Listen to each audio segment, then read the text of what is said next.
ఢిల్లీలో ఒక మల్టీనేషనల్ కంపెనీలో మేనేజర్‌గా పనిచేస్తూ లక్షల్లో జీతం తీసుకునే ఒక యువకుడు తన కుటుంబంతో కలిసి వారం రోజులు విహారయాత్ర కోసం లడఖ్ వెళ్ళాడు.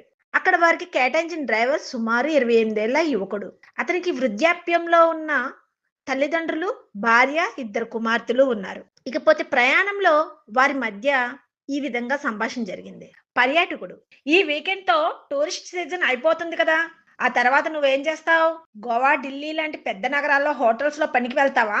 డ్రైవర్: లేదు సార్, నేను ఇక్కడే ఉంటాను. లడఖ్ వదిలి నేనెక్కడికి వెళ్ళను. కానీ ఇక్కడ శీతాకాలం చాలా భయంకరంగా ఉంటుంది కదా! అప్పుడు నువ్వేం చేస్తావు? పెద్దగా ఏం లేదు సార్, నేను సియాచిన్ వెళ్తాను. సియాచినా? అది ఇక్కడ కంటే ఎంతో చలిగా ఉంటుంది కదా! అవును సార్, నేనక్కడ భారత సైన్యానికి లోడర్‌గా వెళ్తాను. అదేనండి, బరువులు మోసేవాడుగా. ఇది కాంట్రాక్ట్ ఉద్యోగం. నాలాంటి కొంతమంది ఇక్కడి నుంచి సియాచిన్ బేస్ క్యాంప్ వరకు సుమారు 250 కిలోమీటర్లు నడిచి వెళ్తాము. దానికి 15 రోజులు పడుతుంది. అక్కడ మెడికల్ టెస్టులు చేస్తారు. పాస్ అయితే యూనిఫామ్, బూట్లు, హెల్మెట్ ఇస్తారు. అలా అక్కడ 3-4 నెలలు ఉండి పనిచేస్తాం. అక్కడ మీరు చేసే పని ఏమిటి?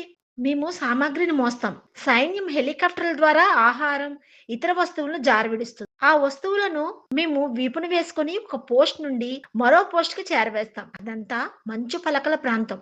ట్రక్కులు వెళ్ళలేవు. స్నో స్కూటర్లు శబ్దం చేస్తాయి. అది శత్రువులకు తెలిసిపోయే ప్రమాదం ఉంది. అందుకే తెల్లవారుజామున 2 గంటలకు బయలుదేరుతాం. టార్చ్ లైట్లు కూడా వాడకూడదు. నిశ్శబ్దంగా చీకట్లో నడవాలి. అక్కడ గుర్రాలు, గాడిదలు కూడా బ్రతకలేవు.